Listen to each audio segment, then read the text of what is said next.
আসসালামু আলাইকুম।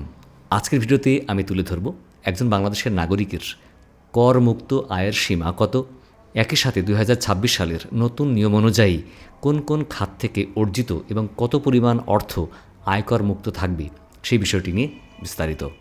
স্বাভাবিকভাবেই একজন পুরুষ নাগরিকদের জন্য ৩.৫ লক্ষ টাকা পর্যন্ত আয়কর মুক্ত হিসাবেই আয়কর রিটার্ন জমা দিতে পারেন। এর বাইরেও সরকার কিছু কিছু ক্ষেত্রে করমুক্ত আয়ের সীমা নির্ধারণ করে দিয়েছেন বা নতুন করে ঘোষণা করেছেন। আজকের ভিডিওতে এমন গুরুত্বপূর্ণ 5টি পয়েন্ট নিয়ে আমরা কথা বলবো। নাম্বার 1, ভাই বোনের নিকট থেকে প্রাপ্ত অর্থ বা সম্পদ আয়কর মুক্ত। অনেক সময় ভাই বা বোন তার অন্য ভাই বা বোনদেরকে বিভিন্ন ধরনের গিফট দিয়ে থাকেন, নগদ অর্থ উপহার দেন, সম্পত্তি দিয়ে থাকেন, প্রয়োজনে হস্তান্তর করেন বা লিখে দেন, দান করেন, উইল করেন। এগুলো কিন্তু আগে করমুক্ত ছিল না। আগে শুধুমাত্র স্বামী স্ত্রীকে, স্ত্রী স্বামীকে বা পিতা মাতা সন্তানদেরকে এই সম্পত্তি হস্তান্তরের ক্ষেত্রে কোনো আয়কর বা কর দেওয়া লাগতো না। এখন থেকে চাইলে একজন ভাই বা বোন তার অন্য ভাই বা বোনকে এই সম্পত্তি হস্তান্তর করতে পারবেন, লিখে দিতে পারবেন, সেক্ষেত্রে আয়কর দেওয়া লাগবে না। একই সাথে কোনো ভাই বোন যদি তার অন্য ভাই বোনকে নগদ অর্থ গিফট করে, দান করে, উপহার দেয়, বা বিদেশে থাকে এক ভাই বোন দেশে থাকা ভাই বোনদেরকে বিদেশ থেকে টাকা পাঠায়, তাহলে এর উপরে কোনো কর কর্তন করা হবে না। তবে সকল দান, সম্পত্তি হস্তান্তরের ক্ষেত্রে, বিশেষ করে নগদ অর্থ হস্তান্তরের ক্ষেত্রে, যদি এই হস্তান্তরকৃত অর্থ ৫ লক্ষ টাকার অধিক হয় তাহলে অবশ্যই এটা ব্যাংকিং চ্যানেলে হস্তান্তর করতে হবে। ব্যাংকের মাধ্যমে হস্তান্তর করলে আর আয়কর দেয়া লাগবে না। নাম্বার 2, কৃষি খাত থেকে আয়। বর্তমানে সরকার কৃষিখাত থেকে যে অর্থ উপার্জন হয় তার করমুক্ত সীমা নির্ধারণ করেছেন সর্বোচ্চ ৫ লক্ষ টাকা। অর্থাৎ আপনার যদি বছরে কৃষিখাত থেকে আয় ৫ লক্ষ টাকার মধ্যে হয় তাহলে আপনার আর আয়কর দেওয়া লাগবে না। যদি ৫ লক্ষ টাকার অধিক হয় তখন আপনাকে আয়কর দিতে হবে। ফলে কৃষকদের জন্যে আয়কর মুক্তির সীমা হচ্ছে ৫ লক্ষ টাকা। কেননা বর্তমান সরকার মূলত কৃষিতে বিনিয়োগ, উৎপাদনমুখী কর্মকাণ্ড, একই সাথে ফার্ম বা কৃষি প্রজনন কেন্দ্র এগুলোতে উৎসাহিত করতে এই পদক্ষেপ গ্রহণ করেছেন।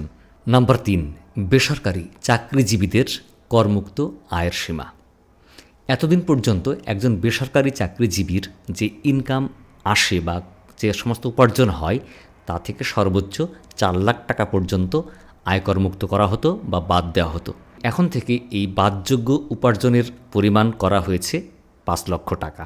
আপনারা জানেন যে যারা বেসরকারি চাকরিতে কর্মরত আছেন তাদের ক্ষেত্রে কিন্তু শুধুমাত্র বেসিক উপার্জন এবং একই সাথে উৎসব ভাতা, ইনসেন্টিভ এর উপরে কর দিতে হয়, অর্থাৎ গ্রস স্যালারির উপরে কিন্তু কর দেওয়া লাগে না। তবে এই করমুক্ত আয়ের সীমা আগে ছিল ৪.৫ লাখ টাকা পর্যন্ত, অর্থাৎ করমুক্ত না, এটাকে বলে কর বাদযোগ্য। অর্থাৎ আপনার যে উপার্জন তার থেকে যদি সব বাদ দেবার পরে এই ৪.৫ লাখ টাকার বেশি হতো তাহলে সেটা কিন্তু আয়কর দেওয়া লাগতো বা আয়কর যোগ্য ইনকাম হতো। এখন সেটা করা হয়েছে কি ৪.৫ লাখ টাকা থেকে বাড়িয়ে ৫ লক্ষ টাকা করা হয়েছে।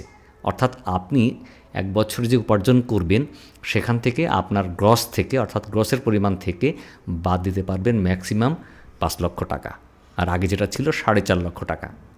ফলে এর বাইরে যে উপার্জনটা হবে তার উপরে আপনার এই কর দিতে হবে। নাম্বার ৪, পেনশনের আয় করমুক্ত।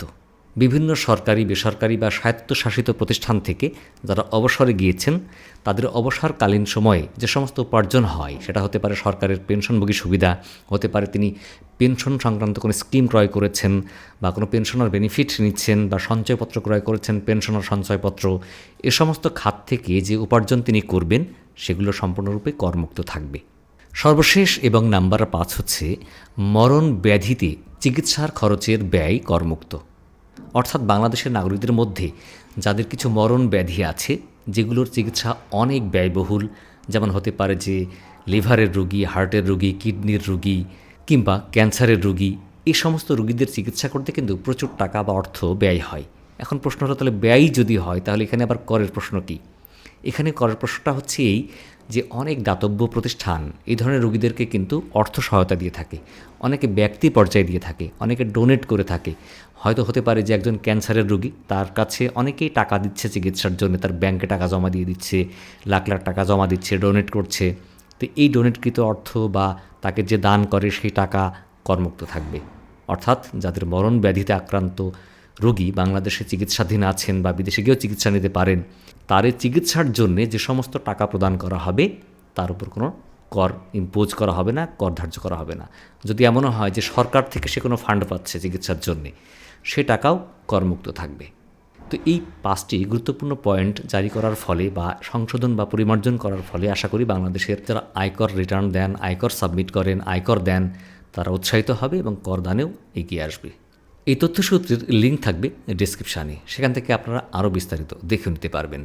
তো বন্ধুরা, আজকে পর্যন্তই। দেখা পাবে পরবর্তীতে আবার অন্য কোনো গুরুত্বপূর্ণ বিষয় নিয়ে। ততদিন ভালো থাকবেন। আমাদের ভিডিও ভালো লাগলে শেয়ার করে অন্যকে দেখার সুযোগ করে দিবেন। যারা ইউটিউবে আমাদের ভিডিও দেখছেন, আমাদের ভিডিও ভালো লাগলে লাইক ফলো করে সাথে থাকবেন। আল্লাহ হাফিজ, আসসালামু আলাইকুম।